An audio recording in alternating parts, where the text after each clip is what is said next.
Jake, welcome to Launch. Thank you for having me. It's an absolute pleasure. So, for anyone new here, this is a podcast for parents with young adults in their 20s and 30s who are struggling to move forward, whether that's from a lack of motivation, self-confidence, mental health struggles, addiction. My guests and I address it all and offer suggestions and resources. Today, I'm speaking with Jake Uskoski, a 30-year-old staff software engineer. And rather than telling you why he's here, I'm going to let him tell his story, which I find to be so incredibly inspiring.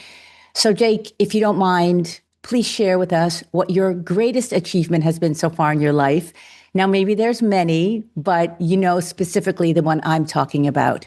Take us back to that first year in university. Sure. I like to say that I have always been a gamer, as the way to say it. I have loved games in all forms and every sense of the action to play. When I was a very small kid, I would run around the playground, play with my brother. We'd make up games to play in our backyard. As I got older and I got access to like handheld games like a Game Boy or something, I was enamored. My family played card games almost every night, or we'd play some board games or anything. And the act of play was integral to my childhood. However, this grew problematic. For me, gaming eventually shifted from this activity that I participated in for family bonding, for enjoyment, for all these different things, to a coping mechanism, a way to escape a lot of my anxiety, my fears, my depression, my challenges fitting into the world around me.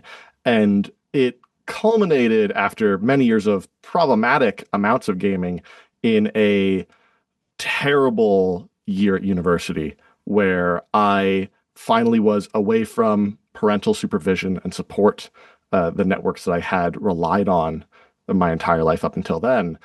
And rather than going to classes, I was gaming into the middle of the night and through the middle of the night all the way into the morning, getting breakfast and then falling asleep through all my classes. The eventual end point of this was in my second year, where I got deregistered from my program and from my year due to a late tuition payment because I was too afraid to look at my grades and my email from the past year, expecting that I would have failed, and the failure itself would have lost my co-op program, and the spiral of anxiety exploded out from that point. So I missed the tuition deadline email that I should have seen, ended up cooped up alone in my apartment, starving myself, still just playing games through the night, trying to avoid all acts of life, not bathing, not taking care of myself.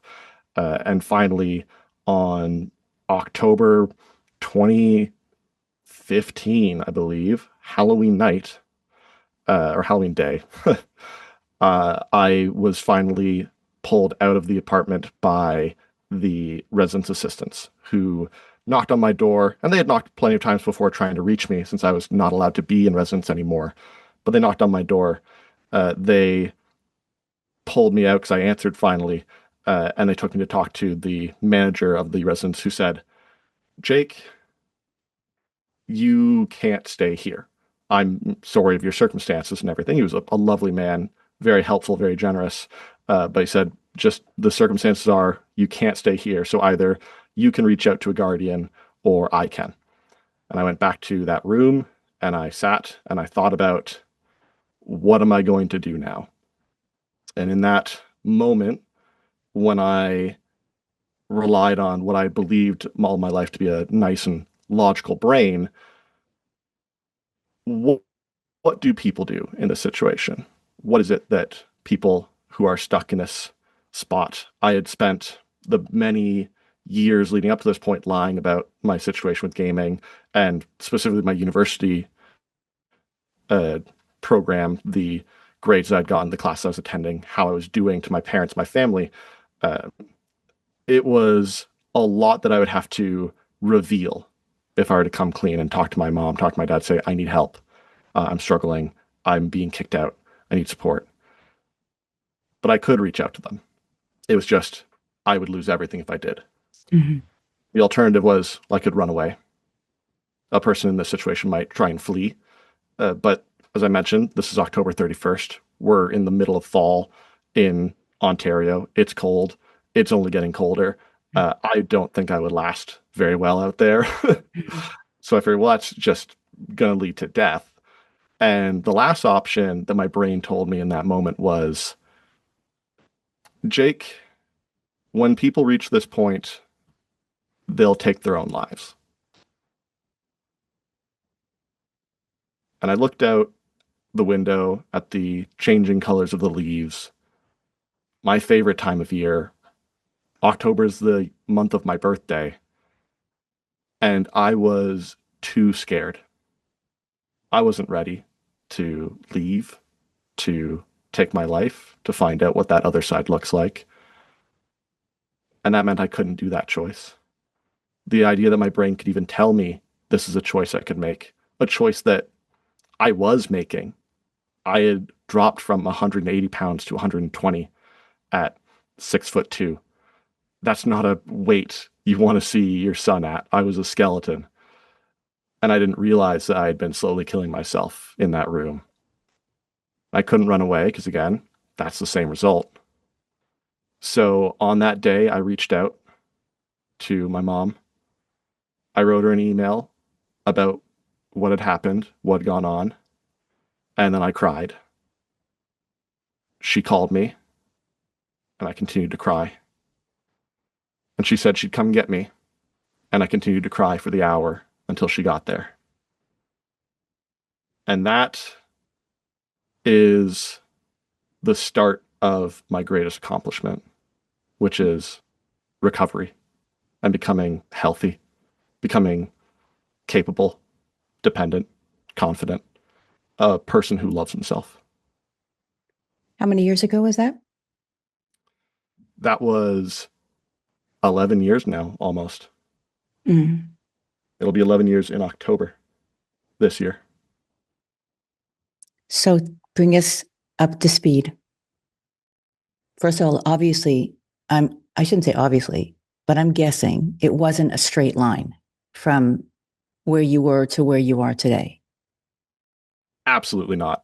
Okay. It is not a linear process or recovery. For me, this was very early on in video game addiction in general. There wasn't a lot of support from, say, CAMH or other organizations. There was, I think, like Jack.org existed back then, but it wasn't talked about. No one really knew about it. And the WHO still hadn't recognized gaming disorder as a mental health illness or an addiction.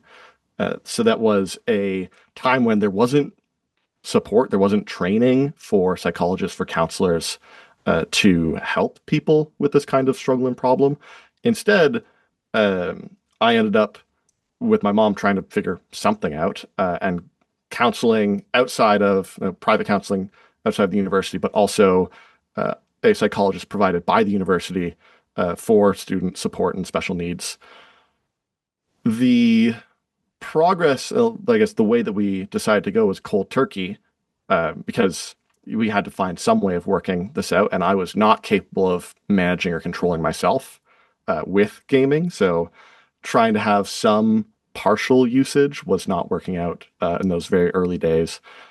We switched to cold turkey, and it was a cycle of a period of no gaming, and then I guess a recurrence. The language and terminology around addiction has changed since I was going through that. We use the language of like a relapse then, but I'll continue to use it here because I can't quite remember the newer terminology. But it was that kind of relapse, and then another period of attempting to go away from gaming or to avoid gaming, sobriety from gaming, and then another relapse. And each time it happened, the amount of time that I was relapsed for before going cold turkey and like realizing there was a problem shrank each time. In the very beginning, it was a relapse and not even recognizing that I had relapsed, that I was gaming and that it was a problem.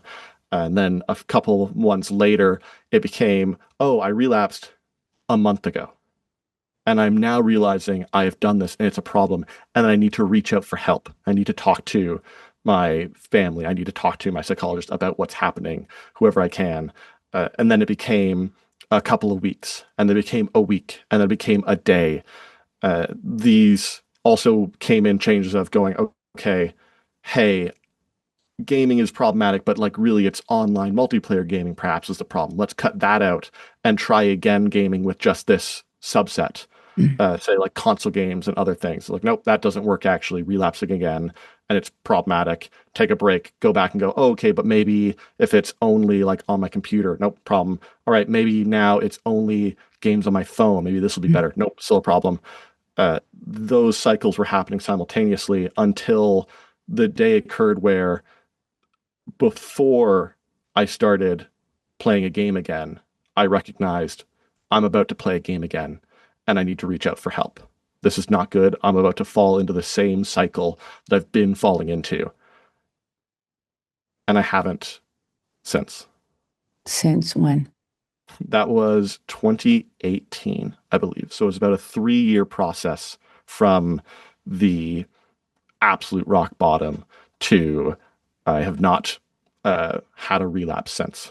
My parents and I worked really hard to try and figure out. My mom was asking me, hey, do you want this degree? Like, is this a career path that you want to follow and a lifestyle you want to follow, or do you want to try something different? Is this the problem? Mm. What do you want to do, and how can I support what you want to do? Love her to bits. One of the things that I want to stay in computer science. I want to stay going to university and doing all that. But the question of, well, how do we help you then? What'll it take for you to manage this? I told her, I need you to take me to the lectures, walk me to the halls, and see me enter them. Because if you don't, I won't go. I will flee and run and avoid it somehow, some way. So she did. And that was the early point. After about, I feel like a month or half a semester of that, we were also in communication with the university, and they were willing to give me a room in the on-campus residence because this other residence that I was in was off-campus, a 10-minute walk away, and so very isolated in the woods, Mm. separated from the university itself. This was a on-campus location, and so we tried a few weeks of just like one day in that room on campus, and then a couple of days in a row, and then 3 days in a row, and then a whole week, but weekends still being brought back to be observed and looked over. Additionally, as I kind of earned that trust slowly that I could be left on my own, I had to take photographs of the lecture halls when I entered them to show that I had entered the lecture hall. I was there. I was participating in the class. In summers, I was back home, though I got a full-time job, but it was just for the summer, a summer job in Toronto. And that meant that instead of staying with my parents, I moved into Toronto with my brother, who had an apartment and lived in Toronto and worked in Toronto. So I crashed his couch for 4 months while working that tech job. That tech job, while there, inspired me deeply to actually push myself and continue trying to improve. It was incredible for my mental health, for my confidence, for my growth as a person. A lot of those different things I attribute to that first job I got. But then I went back to university, and this time I moved in with a family friend who lived in Guelph. Uh, she had a basement apartment that she was able to rent out to me.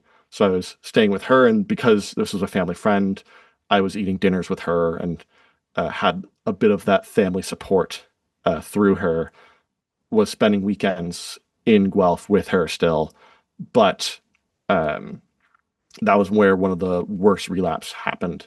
And I was spending months relapsed in her basement before figuring out something was wrong and needing to change and needing to reach out for help again. And then in final year, my parents actually moved to Guelph, not to chase me and follow me, but just because throughout this whole ordeal, them traveling to the city so many times to Guelph, they fell in love with the city. They were looking to downsize anyway. So they moved in the summer of 2017. And that meant that I could live at my parents' place for my final year, and also had access, therefore, to the university and the city of Guelph on weekends when I could participate in house parties and sports tournaments and all the different things that happen on a weekend that I didn't have access to when I was being pulled out of university every weekend to go back home and be supervised. So when you say relapse, tell us what does that actually mean to relapse? This is a weird term to really nail down. And it's something that is one that I have struggled to better define in more recent years because on the one hand, video games, it's a lot harder to nail down with video games and like screen usage than it is with, say, substance abuse. Okay. Because if you do meth, it's a very clear line of I have done meth or not. There are Mhm. some concerns around like opioids and like meth-like substances for medicine, like painkillers and such. But in general, it's like, hey, if you do cocaine, you know how long it's been since last time you did cocaine. But a different question is it playing a video game if you play Jackbox, which is a game where you play a bunch of like little party games that are on a TV that you're sitting with a bunch of friends on your phones to interact with? I consider that a video game. If I were to start playing that a whole bunch, I would consider that a relapse. Uh, but differently, like, is pinball a video game? It has physical interactive pieces, but also a screen that flashes and tells you information and does some stuff. So where I draw a line around like what is playing a video game, what is having problems, and one that my mom and I have worked on to better understand was mostly like in early days, it was compulsive usage and any usage because any amount of gaming for me would spiral out of control. If I was playing a video game, I would end up losing track of time entirely, staying up too late, ruining my sleep schedule, and therefore spiraling into another day where I go, oh, I woke up late. The day is lost. I might as well play some more games.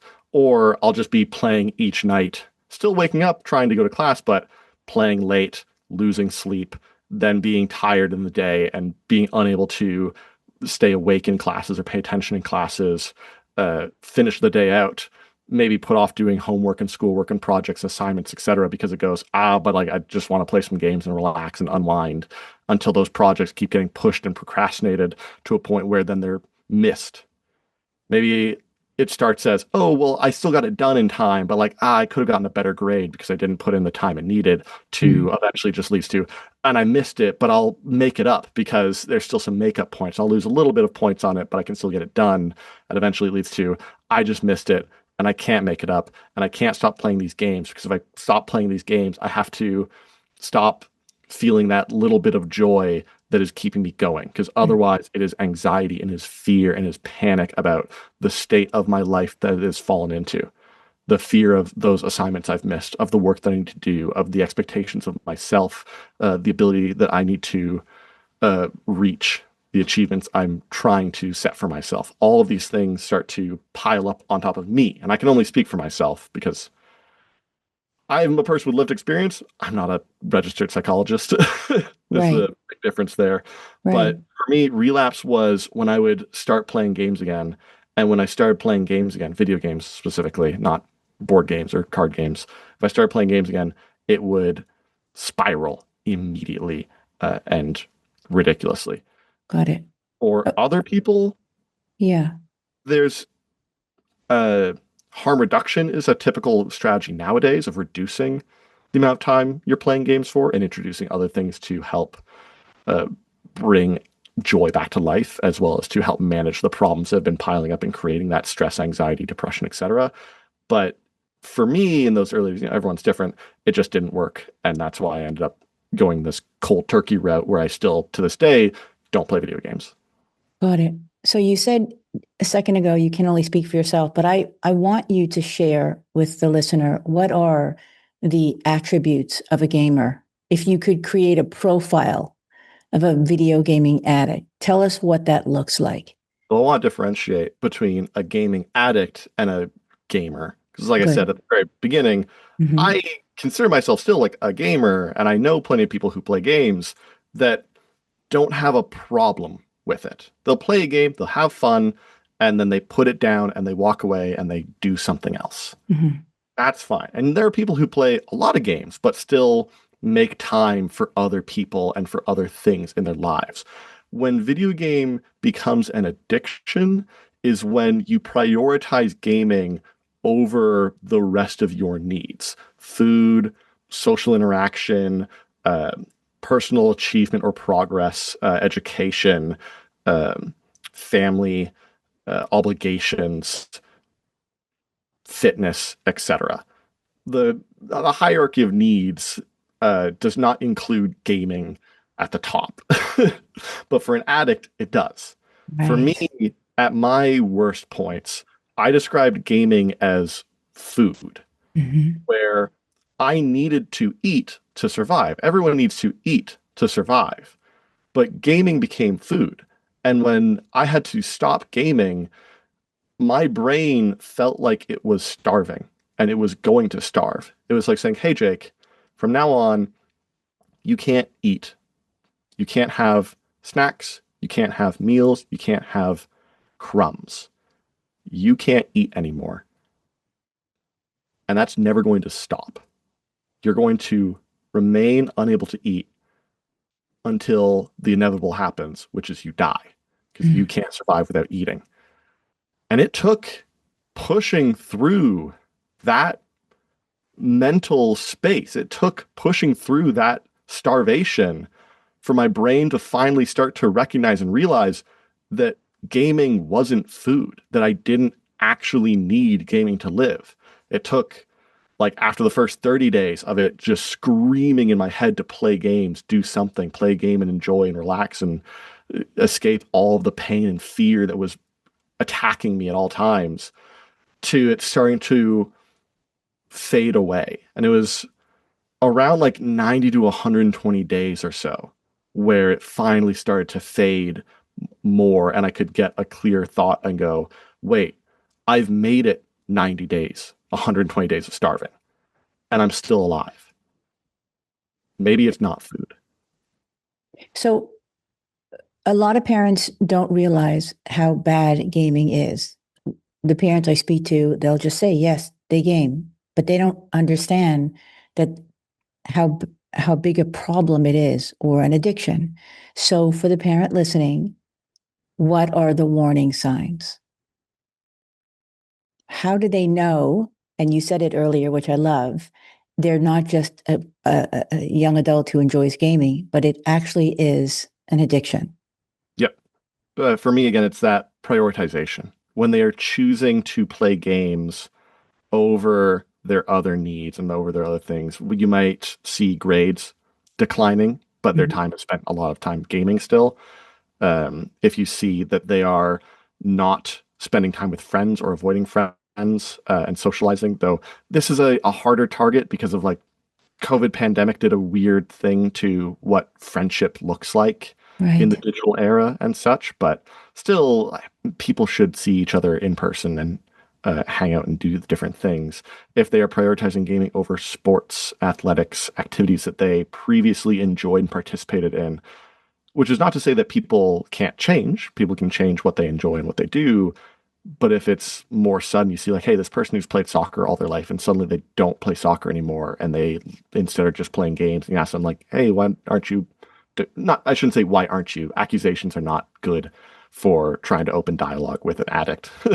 But hey, I noticed you haven't been playing soccer recently. Is there any reason for that? Trying to understand what has shifted there. That's when you can start to see, like, did they just start changing priorities of these activities that they loved that were physical to just gaming. And otherwise, often we see addiction as a response to trauma. Um, and so, if there's been any kinds of experiences that may have been traumatic in some way, shape, or form, and they have shifted or focused to gaming, if you look at for, like, signs of depression alongside, like, I look at addiction, especially video game addiction, but addiction in general, is a symptom of a problem. Mhm. It is a coping mechanism, as I described it earlier on. It is not just something that appears out of thin air. The person needs to be seeking that need, that support, trying to find something that they don't feel like they have currently in their life through video games. And video games may not be providing the best version of that. I was using video games to escape my problems.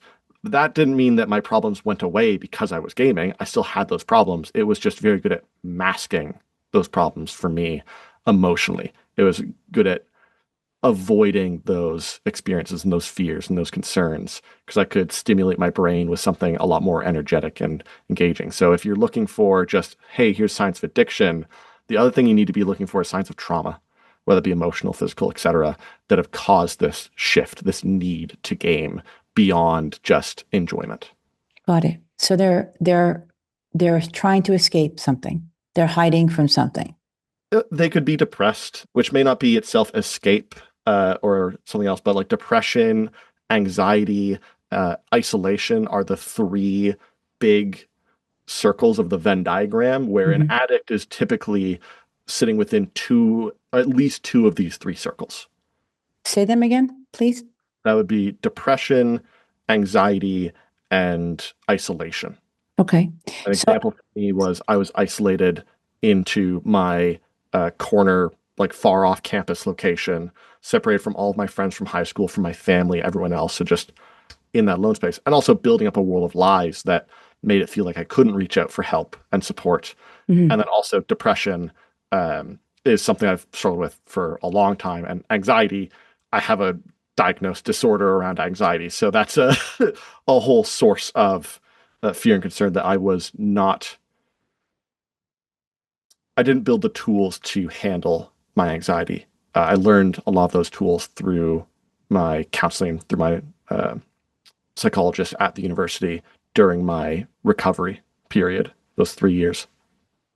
So just so I understand this, you are depressed. You're feeling this sort of dark cloud over you, something that you can't escape from, and you turn to gaming.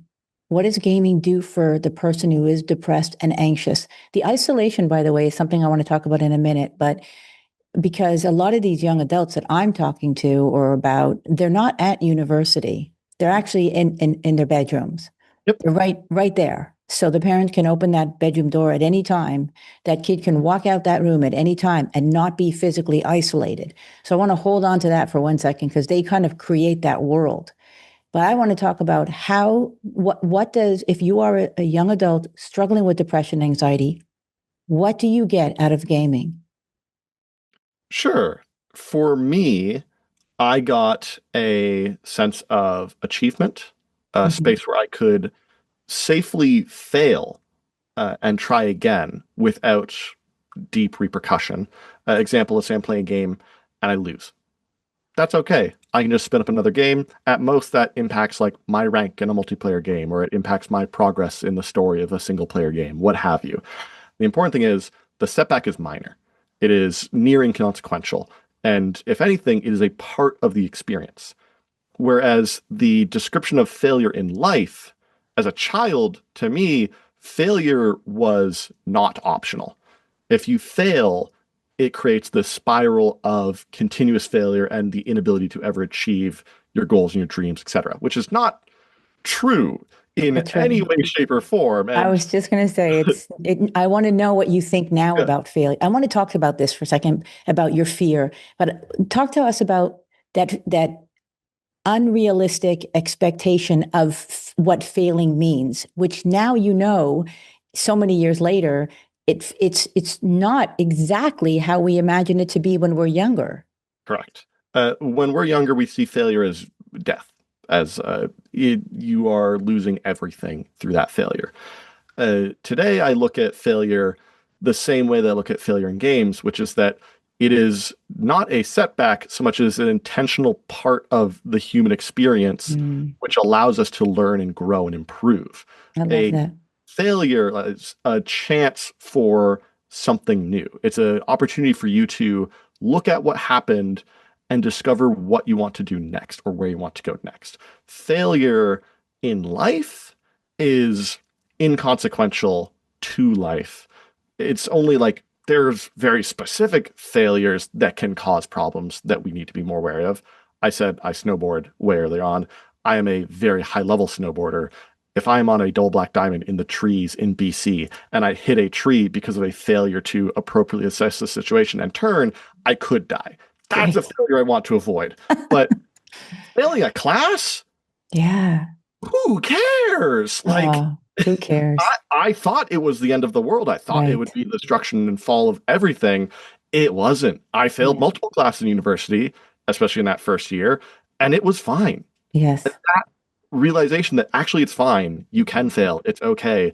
A statistic I remember when I was going to university was something like I think it was a US based study, of the students who entered a 4-year degree program, 87% of the people who graduated that program, none of the people who dropped out included, but the people who fully finished that 4-year program, 87% of them took more than 4 years to do so. Hmm. You can't do that without having some sort of failure, setback, interruption, etc. Yeah. Life is not going to be perfect, and that's fine. But in, say, grade 7, grade Right. 10, if you think, oh, I failed a year, I have to be held back a year, you are imagining that you are removed from your social network, your peers. Your Hmm. class is the Yeah. group of people that you know and you move up with. You are instead getting bumped backwards away from all those people into this other class full of people a year younger than you that you maybe don't know at all. Uh, you have the expectation from everyone else of, oh, you're a failure, you're dumb, you failed a class, you got held back a year, you're so stupid. And so that is negative to your social standing in school and in people and your peers around you. All these different things are these like fears that circle around your brain. Hmm. But the reality, I met kids. I had a kid in my class who had to repeat a year. Totally normal guy, totally Right. fine. Everything was fine. He was a little sad in the start of the year and then became our friend. And we all loved the guy and it was Right. all fine. But I Right. wasn't remembering those situations of that's an example of failure that's safe and it's fine. I think we often, when I was growing up, didn't teach as much about what failure looks like and is failure okay. Failure was always this horrendous thing you had to avoid at all costs. And I took that as law, as gospel, and continued to Right. spin out anxiety from that of what could happen, what would happen. And this is the anxiety disorder, in my case, of that panic spiral. It can go so quickly from the smallest little thing all the way out to I'm dead homeless on a street with no one around me. Hmm. And when every thought kind of spirals out and ends up there, Yeah. life is a very scary experience. Right. Right. I love this. It's so powerful because it's all it was all based on your fear. That's the thing. I think adults understand this because we have failed and we still come out, learning and growing and something comes out of it. But young people don't understand that. And the fear of failure is, like you said, it's debilitating and spiraling. Was there any other fears that you struggled with? Other fears is harder to put in because a lot of it was just self-imposed expectation of what am Okay. I supposed to be able to accomplish, what am I supposed to be able to do, who am I, and tying Mm. my identity to those things. Where if I fail, I'm no longer me. Who am I? Which is Hmm. a very dangerous activity. In university, when I was going through that relapse period, I had, I would describe no self-esteem. In fact, when I was in, say, like middle school, high school, the way that I defined myself was just whatever anyone else said about me. If you said, Jake, you're funny, I go, awesome, I'm funny. And the next day someone says, Jake, you're not funny. I go, shit, I'm not? I guess I'm not funny. And that was it. That was the entire depth of my personhood. But that's not healthy, nor is it accurate. Right. I Right. didn't have the interiority to define myself with. And when I finally was doing rehab and talking to a psychologist and working through this, I tried to find a better way to define my own self-esteem. I took a somewhat literal and more radical approach, which was I looked at esteem as a concept, which is rooted in military structure and merit. Uh, your esteem is your rank, which means that esteem is itself inherently reliant on comparison to others. You don't have a rank without having a person above and below you. But my problem came from having everything come from external and comparing myself to those other people. I'm smart. I'm supposed to be smart, but these people are smarter than me, therefore I'm dumb. That's a Hmm. dangerous comparison to make, and it's not healthy for your self-esteem. So instead, what can I do that will help? If esteem isn't helpful because it's comparison and I can't handle those comparisons, what can I do? And I said, well, let's try and define like self-love, because that's the idea. You want to love yourself. That's what Hmm. everyone and every Dove commercial says, what self-esteem means. So I tried to find something that I could not compare. What I ended up landing on as a unit of measurement for something I could use to find, do I love this about myself? Do I not love this about myself? What is it that I'm enjoying or loving? I chose the gut feeling of joy. Hmm. I feel joy. You also feel joy, but I will never understand, no matter what your joy feels like, Hmm. how much joy you feel over something compared to how much joy I feel about it. No amount of smiles or laughter or anything you do will ever allow me to understand fully and comprehensively your joy. Which means if I measure by my own joy, there is no way for me to compare myself to someone else in this Hmm. space. And then I started asking myself, what brings me joy? What is it that I have or do that creates that feeling? I said, I love snowboarding. I love the joy that it brings me being on the mountain and experiencing riding through the snow, feeling so zen and one in that moment. But that's not loving me, that's loving snowboarding. Hmm. So I had to then go a meta layer above, I guess, and say, I love that I love snowboarding. I love that this activity can bring me such joy, that it can make me feel so at peace and so special in those moments. I Hmm. love that I have this ability that I have worked on and spent at this point now 2 decades on improving and growing. Because I did that work, I have this thing that can bring me so much joy, and I can love myself for that. I Hmm. can love myself for the fashion that I wear and the clothes that I put on. I can love myself for the way that I think and the way that I talk and the way that I engage with people. I can not love myself for the kinds of jokes that I'm making. I think the kind of jokes I'm making lately have been too pointed and too mean-spirited towards others. They're putting people down for a laugh, and that's not something that brings me joy, which meant that that's something I could change about myself. Because if I don't love that and I don't love how that makes me feel, why am I doing it? And at that time, this was in university, I changed my humor. I changed the way that I made jokes and how I made jokes to instead be a lot more inclusive, a lot more about observations of the silly things that are going on, as opposed to the mistakes and failings of another person around me, per se. That became the base and the structure for how I saw myself and could build up that love of myself that helped define and break away from some of those anxieties and fears and depression that were built on this lack of self-esteem. I'm blown away how much work you've done on yourself. It's truly incredible. But there are parents listening and they're saying, well, where do I begin? How do I help my young adult get there? So, what would you say to the parent who's saying, okay, I've got this young adult, he's where Jake was, 11 years ago, and you've made such incredible progress. Everything that you've said is just so beautiful and incredibly mature and evolved. But where does the parent start now? Is it with their young adult self-esteem and self-worth and motivation, self-love? What do they do? Where do they begin this process? I believe that the beginning for a parent that wants to be able to support their child through addiction and through the recovery of that addiction is compassion and trust. Specifically, the addicted child is going to, addicted to anyone, is going to need a support network to recover. There is no addiction recovery alone. It is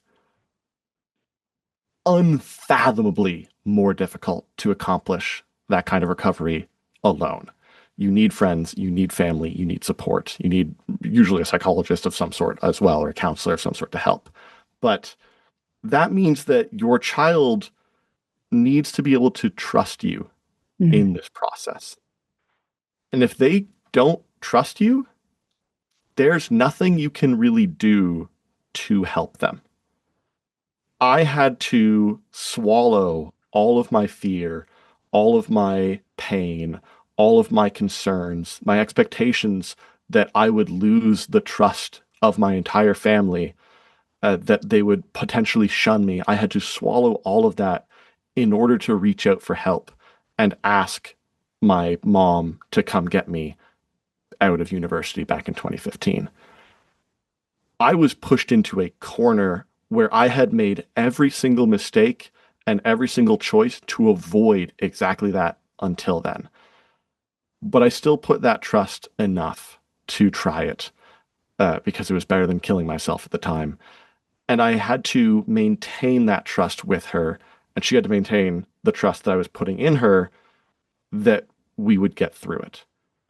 The way that she maintained my trust through this process, as I tried to rebuild the trust that she could have in me after being a compulsive liar for years, was to maintain compassion, maintain understanding, ask me questions that were not accusational, but could still help understand and lead to agreements between us to help me. A lot of it was because I had to do the work too. It wasn't like I was just sitting, getting my hand held and solving these problems. We figured out together what it would take to get me back to university, to get me back to classes, to taking these things. We built systems together that would help solve these problems. We worked together to get through this addiction. If we were adversarial, I wouldn't be able to trust her to turn and say, I've relapsed. I've Mhm. fallen back into it and I need help again. I still need help, etc. That compassion matters. So when we ask our kid, hey, why are you gaming? That's not a good question, Okay. because it's immediately putting them on a defensive position. Okay. Hold on. I want to do this for a second with you because you have an incredibly supportive and loving family, and you knew that from your entire life. There was never a doubt in your mind. There was And I, doubt. what there was? There was doubt. That's why I didn't reach out. Okay, fair enough. But I do want parents to understand that this can happen to anyone.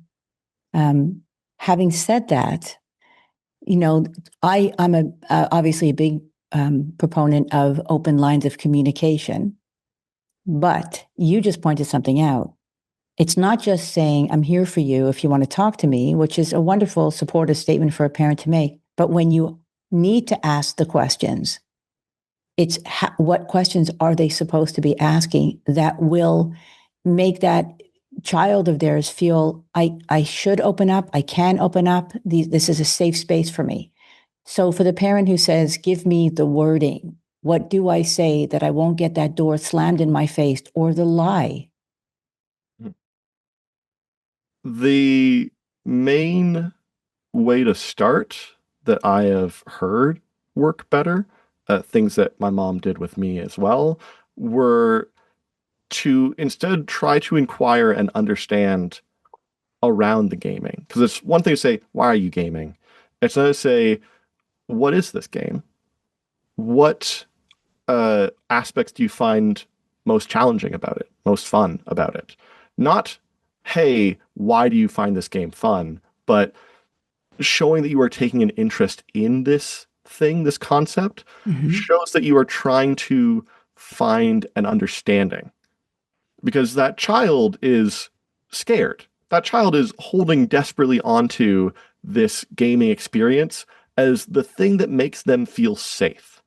So when we go and we ask them about their gaming, we ask them in a way that we want to show support for them as a person and show that we're not adversaries in their world where gaming is the only lifeline left, but we can be a point of support to try and reach out and get, hey, why are you like, what is it about this game that's drawn you in so much? Mm-hmm.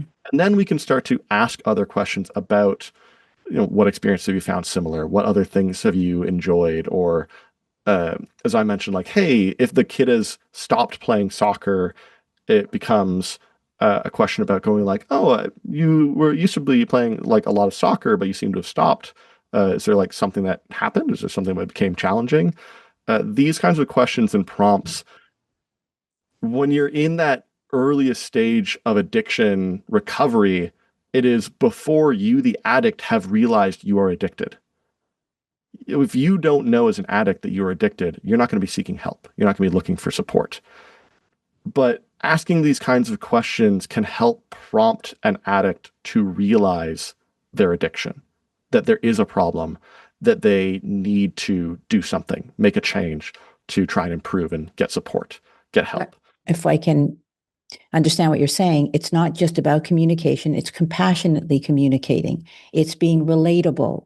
It's engaging with them. It's getting to them at a place where they don't feel like you're attacking them or judging them. We're not trying to unveil or remind them of who they were. We're trying to remind them of who they are.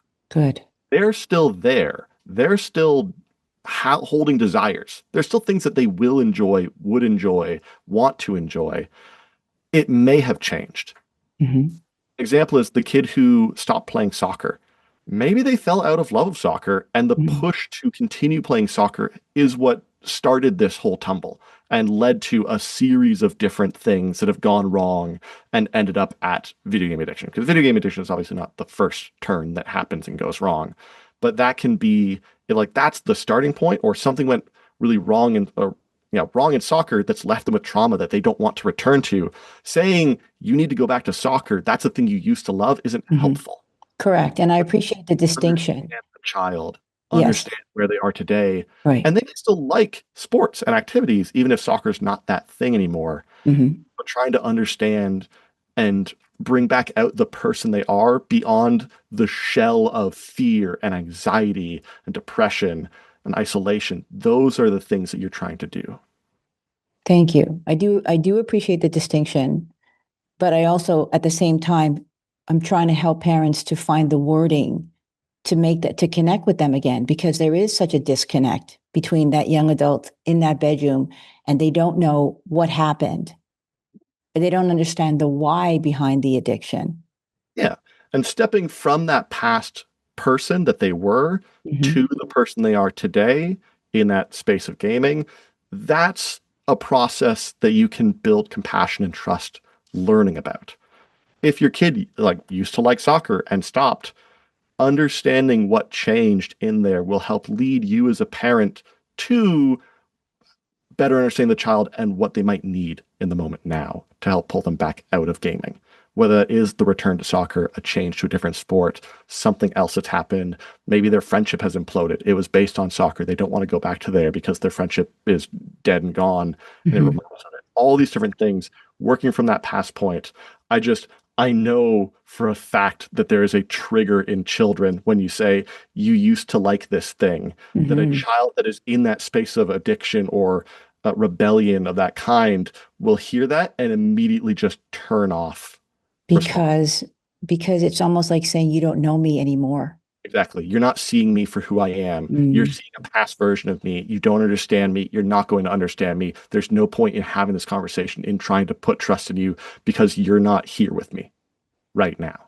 I love that. That's the key difference. I just want to make sure that parents, when they're finished with this conversation, that they have something that they can walk away with. They have some tools and a better understanding, a newer and fresher approach, because so far everything that they're trying isn't working, and their young adult is very much in denial. Like you said, they don't even think they have that addiction. So we want to kind of start the process of making them come to terms with this, the realization first. So that's why this podcast is always about giving parents suggestions and tools and even resources that they can use, because That's our goal here, Jake, is to help every young adult come out of their bedroom and be able to feel that they can trust their parent and for their parent to get to know them as an adult, because that's a huge thing for parents, is that we don't know our kids as they get older. We have to, it's hard, especially if you do, fall into a state of depression or, what have you. But I do want to ask you a couple more questions, and we're rounding the hour, and I didn't want to go too far into that for you because of your time. But let's talk about isolation, and on the flip side of isolation, social connection. And how important is that? Because if anything, parents, my ask of them is to open that door and to get them out of that room and to understand that there is so much danger in the isolation process of it all, and that they're not safe in that room where they think, well, they're safe. At least they're not out on the streets. They're safe. They're home. And I urge them to like understand that there's no safety in being isolated. And then the flip side of that is the power of social connection and community. So if we can talk about that for a minute, I'd appreciate it. Isolation can look many different ways. I was going to school in middle school. Mm-hmm. I was bullied heavily in middle school. It drove me to that initial starting point of video gaming addiction, that then I was a functional addict through high school and then finally crashed and burned in university. And I didn't mention that in the story for the sake of accelerating through to that critical failure point. But I was in a classroom of 10. I had two, three, four. Yeah, I had four other peers in my grade in that class. It was a 7-8 split class for enhanced kids. Of that classroom, I had three friends, two and a half, depending on the day, and a bully who had it out for myself and one other guy, and to somewhat a third. I had connections, but I did not want to be there. And I felt isolated by this bullying despite being surrounded by people. Mm-hmm. Isolation doesn't always look like you are in a room alone at a computer. Uh, there's different forms and different ways that it can appear that can still be so detrimental to mental health. So when I talk about, hey, there's this isolation, for me, I didn't feel like I had proper social connections because, well, I had friends at school, the couple that I did. I also had what felt like enemies, people that made me not want to be there at all, who made me want to pull away from that space and avoid it. Because for me, I have a severe flight response as opposed to fight in these situations. Mm-hmm. That made me withdraw and find online gaming where I could build new social connections and relations. And I got introduced to it by my brother, who is my best friend in the world, has always been my best friend, currently lives 2 floors above me in the same apartment building. And I go and I swim with my two nephews and him, my sister-in-law. We have great times and it's all wonderful. But back in middle school at this time, my brother went to Spain for a few months on an exchange student program, which meant that not only did I lose my social connections in middle school when everyone was trying to bully me and turn on me, it felt like, I also lost my closest friend Mm-hmm. to a different country. And he said, well, I still want to play with you, Jake. I still want to stay connected with you. And the way that we play is games. So I found these online games we can play together. And that opened me up to that world of gaming that could fill the needs that I felt were missing in that space of isolation, depression, anxiety. I found a zone or an area where I could regain those feelings. And then because I had that, I could keep leaning on it. And I did continue to lean on it more and more until I started to self-isolate from my own friends, from my own connections, in favor of this online space and these games and some of these online connections, which you can have real friends online. I'm not going to tell parents and children that like all friendships online are fake and worthless and this should be avoided. You can have real connections. I went to Japan with one of these friends that I made in that connection. We had an awesome time together in Japan. But you still need face-to-face human interaction. You still need to see physical friends and be connected with people and make those kinds of connections too. Video games and online connections are not a full replacement for live human connection. But because I felt like I was getting some amount of connection out of this, I continued to lean on it more and more in isolation. So when we talk about isolation as a danger and isolation as a trouble, the big ones that I usually find are that isolation can be physical. You are alone in your room. It can also be social. The spaces that you are in, you still feel alone despite being surrounded by people. Mm. The way that I found most useful for regaining connection, rebuilding connections, especially in environments where I didn't have a lot of variety, say like, you have your classroom, you have the people that are in your classroom. How do you still find new social connections? In school, joining clubs. As a young adult or even still a teenager, you can do this, but like after school and outside school programs, rock climbing. Rock climbing was a huge one for me in more recent years, post COVID, where I found that I could go to a rock climbing gym, go start climbing the walls, and then someone else would be climbing that same problem as I was, trying to do the same thing. And we could just start a conversation. Go, that was tough, right? Oh, I'm really struggling with this particular part of the movement. Yeah, that was hard. I'm figuring it out this way, that way, blah, blah. And you go, by the way, my name's Jake. And they go, hey, I'm Greg, I'm Silvana, I'm whoever. And you have that beginning of a conversation. Then you can start to ask, hey, what do you do? What are you studying, etc. Anything can flourish out of it. What are you interested in? What books have you read? What shows have you watched? You start to build normal human connections and you start to find new communities. So even if your community that you're in right now feels isolated, or you feel like you are in a physical space where there is no opportunity for a community, say you are isolated in your bedroom, you're past high school age, you're not in university, etc., there are these places you can go that you can build community in that have natural touch points for making connections. You just have to go out and try and open yourself up and be willing to talk to other people around you. For the students or for the kids, it's hard at first. It's really scary, especially when you've been in that kind of isolated space for so long. But for the parents listening who are wondering about this, and if their kid goes, "Oh, I won't be able to talk to people," the encouragement that I can offer is that people are a lot more willing to just talk and have human connections than you expect, and are Mm. willing to give you patience to figure your shit out.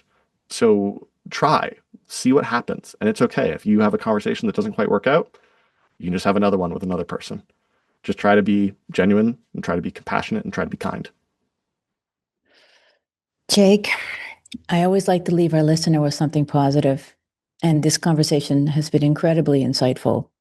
But is there a message that you can share with the parents of adult children who are spending a disproportionate amount of time gaming and not living their life? It's a hard process.